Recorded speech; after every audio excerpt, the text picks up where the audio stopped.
Hello all exam कट्टा या YouTube channel अंतर्गत सर्व भविष्यातील प्राध्यापकांचं सहर्ष स्वागत. मित्रांनो, आपण यापूर्वी पेपर 1 मधील घटक क्रमांक 1 जो आहे अध्यापन विषयक अभियोग्यता या संदर्भातील संभाव्य प्रश्न सराव पाहिलेला आहे. त्याचाच दुसरा भाग म्हणून आपण घटक क्रमांक 2 अध्यापन विषयक संशोधन विषयक अभियोग्यता या संदर्भातील प्रश्न सराव आज आपण या व्हिडिओमध्ये पाहणार आहोत. आपण जर या चॅनलला नवीन असाल तर निश्चितच चॅनलला सबस्क्राईब आणि व्हिडिओला लाईक करायला विसरू नका. त्याचबरोबर आपले मित्रमैत्रिणी जे सेट नेट परीक्षा असतील, प्राध्यापक भरती असेल, शिक्षक भरती असेल या संदर्भात सराव करत असतील, तयारी करत असतील तर त्यांना देखील हा व्हिडिओ नक्कीच शेअर करा. त्याचबरोबर ऑल एक्झाम कट्टा हे जे ॲप आहे ते देखील याची लिंक याच व्हिडिओच्या खाली डिस्क्रिप्शन बॉक्समध्ये दिलेली आहे. या थ्रू देखील तुम्ही सेट नेट कोर्सेस असतील, त्यानंतरनं टेस्ट सिरीज असेल, या संदर्भात आपल्याला जॉईन करायचे असेल तर निश्चितच तुम्ही खालील लिंकवर क्लिक करून जॉईन करू शकता. बघा, सेट परीक्षा पेपर क्रमांक 1 आणि 2 विषयासंदर्भात संपूर्ण मार्गदर्शन कोर्सेस उपलब्ध आहेत. त्याचे कोर्सेसचे वैशिष्ट्य सर्व घटकांचे लाईव्ह लेक्चर्स, रेकॉर्डेड लेक्चर्स, सर्व 10 घटकांच्या PDF नोट्स, मागील झालेल्या पेपरचं विश्लेषण PDF स्वरूपामध्ये, सरावासाठी 5 टेस्ट सिरीज, एकत्रित 2000 प्रश्नांचा सराव, प्रत्येक रविवारी विशेष मार्गदर्शन आणि क्लास जॉईन करण्यासाठी 96 89 04 77 38 किंवा ऑल एक्झाम कट्टा या गुगल प्ले स्टोअरवरून हे ॲप डाउनलोड करून देखील तुम्ही कोर्सेस डायरेक्टली जॉईन करू शकता. गुणवत्ता हीच आमची ओळख, स्वप्न तुमचे, अचूक मार्गदर्शन आमचे या अंतर्गत आपण अनिवार्य पेपर 1 घटक क्रमांक 2 संशोधन विषयक अभियोग्यता त्यावर आधारित 20 अतिसंभाव्य सराव प्रश्न आपण पाहणार आहोत. बघा, पहिला प्रश्न आहे, संशोधक तर्कसंगत चिंतनशीलतेमुळे संशोधनातील विधाने टिंबटिंब मांडू शकतो. पहिला पर्याय मुद्देसूद पद्धतीने, मुद्देसूद व क्रमबद्ध पद्धतीने, क्रमबद्ध व मुद्देसूद पद्धतीनं, व्यवस्थित पद्धतीनं. याचं योग्य आणि अचूक उत्तर काय आहे? तर पर्याय क्रमांक 3 क्रमबद्ध व मुद्देसूद पद्धतीनं, पर्याय क्रमांक 3 याचं योग्य उत्तर आहे. कारण आपल्याला संशोधन तर्कसंगत व चिंतनशीलतेमुळे संशोधनातील विधाने हे आपल्याला क्रमानं मांडावे लागतात आणि मुद्देसूद मांडावे लागतात. क्रम महत्त्वाचा असतो पण तो पण मुद्देसूद पद्धतीनं. त्यामुळे योग्य पर्याय आहे पर्याय क्रमांक 3. त्यानंतर दुसरा प्रश्न, संशोधन लेखाचे रिसर्च आर्टिकल लिखाण करत असताना सुरुवातीला टिंबटिंब मांडणी केली जाते. सारांश स्वरूपामध्ये, प्रस्तावनाच्या स्वरूपामध्ये, गोषवाराच्या स्वरूपामध्ये का संक्षिप्त माहितीच्या स्वरूपामध्ये संशोधन लेखाची मांडणी?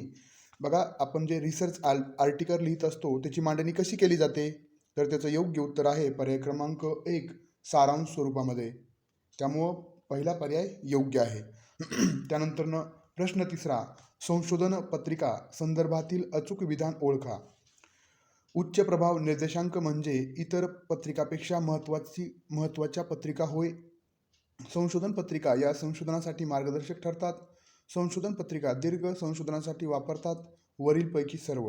बघा, संशोधन पत्रिका संदर्भातील अचूक विधान आपल्याला ओळखायचं आहे. तर त्याचं योग्य आणि अचूक जो पर्याय आहे तो पहिला आहे. उच्च प्रभाव निर्देशांक म्हणजे इतर पत्रिकांपेक्षा महत्त्वाच्या पत्रिका होय, ज्याला आपण उच्च इफेक्टिव्ह पत्रिका असं म्हणत असतो. त्यामुळे योग्य उत्तर आहे पर्याय क्रमांक 1. त्यानंतर चौथा प्रश्न, संशोधन विषयाची निवड करताना टिंबटिंब प्रामुख्याने बाबीचा विचार केला जातो. संशोधन विषय निवडत असताना पहिला पर्याय उपलब्ध आर्थिक बाबींचा, दुसरा पर्याय ग्रंथसंपदेच्या उपलब्धतेवर, संशोधकाच्या आवडीवर, विषयाच्या समर्पकतेवर. तर योग्य पर्याय आहे पर्याय क्रमांक 4 विषयाच्या समर्पकतेवर. बघा, आपला विषय आणि त्या विषयाचा आवाका हा संशोधकाच्या दृष्टिकोनातून महत्त्वाचा असतो. जो विषय आपण निवडणार आहात त्या विषयासाठी उपलब्ध होणारं साहित्य, साधने हे आपल्याला उपलब्ध होऊ शकतात का याचा विचार करूनच, म्हणजे विषयाच्या समर्पकतेवरच आपण संशोधनासाठी विषय निवडत असतो. त्यामुळे योग्य पर्याय आहे पर्याय क्रमांक 4. बाकीचे हे दुय्यम आहेत. म्हणजे बाकीचे देखील पर्याय म्हणजे उपलब्ध आर्थिक बाबी ह्या देखील महत्त्वाच्या आहेत, पण सर्वात महत्त्वाची कोणती बाब आहे तर विषयाची समर्पकता. त्यानंतर ग्रंथसंपदेच्या उपलब्धतेवर, ग्रंथ देखील आपल्याला संदर्भ ग्रंथ महत्त्वाचे असतात, पण सर्वात जास्त महत्त्वाचं आहे विषयाची समर्पकता. त्यामुळे योग्य पर्याय आहे पर्याय क्रमांक 4. त्यानंतरनं पाचवा प्रश्न, खालीलपैकी टिंबटिंब या संशोधन पद्धतीमध्ये माहिती एकत्र करण्यासाठी प्राथमिक व दुय्यम स्रोतांचा वापर केला जातो. प्रायोगिक संशोधन पद्धती, ऐतिहासिक संशोधन पद्धती, वर्णनात्मक संशोधन पद्धती आणि सर्वेक्षण पद्धती. तर याचं योग्य उत्तर काय आहे? तर त्याचं योग्य उत्तर आहे पर्याय क्रमांक 2, ऐतिहासिक संशोधन पद्धती. बघा, आपण ऐतिहासिक संशोधन पद्धतीमध्ये दोनच पद्धतीतून आपण माहिती एकत्र करत असतो. एक प्राथमिक स्रोत आणि दुय्यम स्रोत. प्राथमिक स्रोत म्हणजे व्यक्ती किंवा प्रत्यक्ष ज्या व्यक्तीने एखादी घटना होत असताना पाहिलेली आहे ते प्रत्यक्ष व्यक्ती किंवा घटनेस साक्ष असणारे व्यक्ती हे प्राथमिक स्रोतामध्ये येतात. त्यानंतर अवशेष त्या काळातील ते देखील प्राथमिक स्रोतामध्ये येतात, शिलालेख. आणि त्यानंतर दुय्यम जे स्रोत आहेत, तर घटनेला साक्षी असणाऱ्या व्यक्तींनी सांगितलेलं जे वर्णन आहे त्याचं ते तिसऱ्या व्यक्तीनं लिहिलेलं असतं, ते सर्व दुय्यम स्रोतामध्ये येतात. त्यामुळं संशोधनाच्या ऐतिहासिक संशोधन पद्धतीमध्ये माहिती संकलित करण्यासाठी, माहिती एकत्र करण्यासाठी हे प्राथमिक स्रोत आणि दुय्यम स्रोतांचा वापर केला जातो. त्यापैकी प्राथमिक स्रोत हे सर्वात जास्त विश्वसनीय असतात. त्यानंतर 6वा प्रश्न, उच्च शिक्षणातील संशोधनासंदर्भात प्रमुख समस्या म्हणजे टिंबटिंब होय. बघा, उच्च शिक्षणामध्ये संशोधन करण्यासाठी जी समस्या आहे ती कोणती आहे? सर्वात मोठी तर अध्यापनात गुणवत्ता सुधारण्यासाठी उपयोग केला जात नाही, ते फार खर्चिक असते, ते शास्त्रशुद्ध पद्धतीने केले जात नाही आणि त्यामुळे प्राध्यापकावर अतिरिक्त कामाचा भार निर्माण होतो. तर सर्वात योग्य उत्तर आहे, आता सर्वच थोडेफार प्रमाणामध्ये योग्य आहेत, पण सर्वात महत्त्वाचं आहे उच्च शिक्षणामध्ये खर्च म्हणजे हे खर्चिक असतं आणि तेवढा निधी उपलब्ध करून दिला जात नाही. त्यामुळे सर्वात योग्य पर्याय आहे ते फार खर्चिक असतं. बाकीचे देखील पर्याय बरोबर आहेत, मात्र सर्वोत्तम पर्याय आहे बी पर्याय. त्यानंतर 7वा प्रश्न, खालीलपैकी टिंबटिंब या संशोधनामध्ये गृहीत कृत्य आवश्यक असतेच असे नाही. म्हणजे हायपोथेसिस जे आपण परिकल्पना ठेवत असतो, संशोधन करत असताना निश्चित करत असतो, त्यावर आधारित प्रश्न आहे की कोणत्या प्रकारामध्ये गृहीत कृत्य वापरलं जात नाही किंवा कोणत्या संशोधन पद्धतीमध्ये? प्रायोगिक संशोधन पद्धती, ऐतिहासिक संशोधन पद्धती, सर्वेक्षण पद्धती आणि निरीक्षण पद्धती. तर त्यापैकी योग्य उत्तर आहे पर्याय क्रमांक 2, ऐतिहासिक संशोधन पद्धतीमध्ये आणि गुणात्मक संशोधन पद्धतीमध्ये. या संशोधन पद्धतीमध्ये गृहीत कृत्य किंवा परिकल्पना वापरली जात नाही. त्यामुळे योग्य उत्तर आहे पर्याय क्रमांक 2. पुढचा 8वा प्रश्न, गुणात्मक संशोधनामधील खालीलपैकी कोणती विशेषता महत्त्वाची असते? माहिती संकलनासाठी स्वअनुभवातून व प्रत्यक्ष साक्षी व्यक्तीच्या मुलाखतीतून निघालेल्या अंतिम निष्कर्षाद्वारे, ठराविक मानकांच्या मदतीने संकलित केलेली माहिती. तिसरा पर्याय, संभाव्य पद्धतीचा अवलंब करून निवडलेला अभिकल्प. चौथा पर्याय, उच्च ते कनिष्ठ व्यवस्थापनामधील साक्षीदारांच्या दिलेल्या माहितीचा संग्रह. तर योग्य उत्तर आहे पर्याय क्रमांक 1. माहिती संकलनासाठी स्वअनुभवातून व प्रत्यक्ष साक्षी व्यक्तीच्या मुलाखतीतूनच निघालेल्या अंतिम निष्कर्षाद्वारे संशोधन करणं हे एक गुणात्मक संशोधनाचं महत्त्वाचं वैशिष्ट्य आहे. विश्वसनीयता ही गुणात्मक संशोधनामध्ये प्राधान्य दिलं जातं विश्वसनीयतेला. त्यामुळं स्वअनुभव म्हणजे आपण प्रत्यक्ष जाऊन घेतलेले अनुभव आणि प्रत्यक्ष साक्षी व्यक्तीच्या मुलाखतीतून निघालेले अंतिम निष्कर्ष याद्वारेच गुणात्मक संशोधन केलं जातं. त्यामुळे योग्य उत्तर आहे पर्याय क्रमांक 1.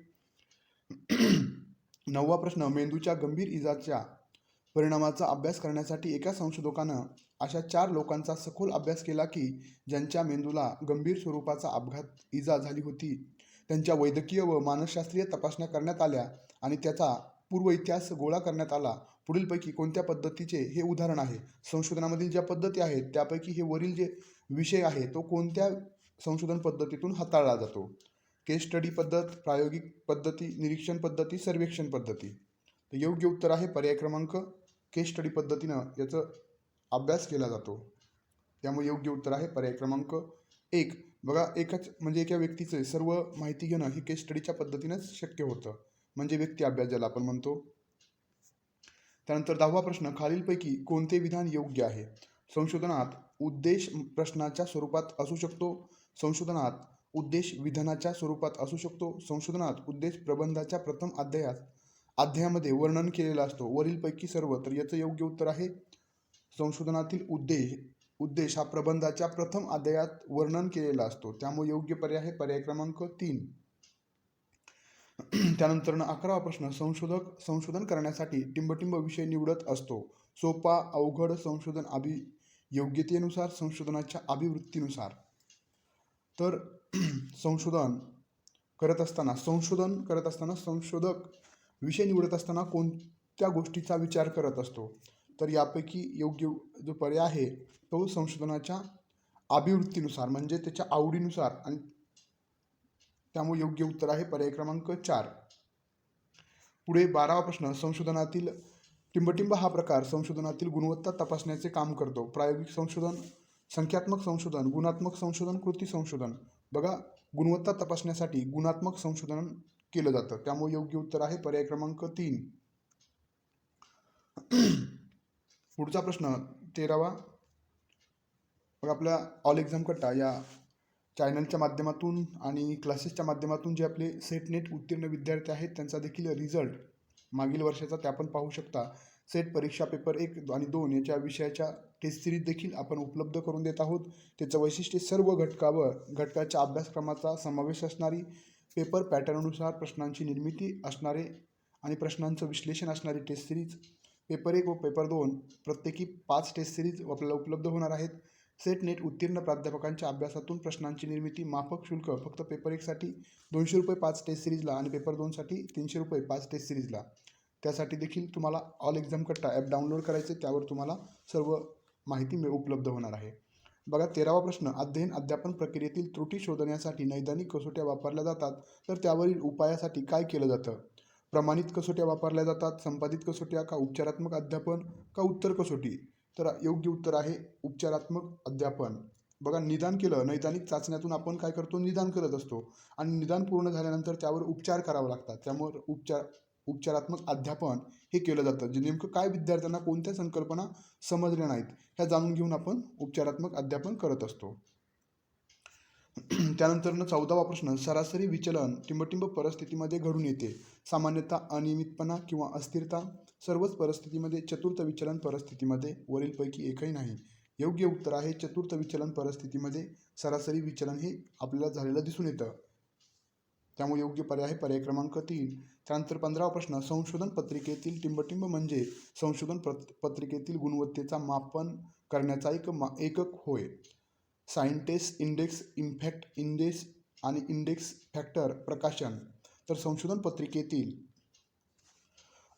टिंबटिंब म्हणजे संशोधन पत्रिकेतील गुणवत्तेचा, बघा, गुणवत्तेचा मापन करण्याचा एक एकक.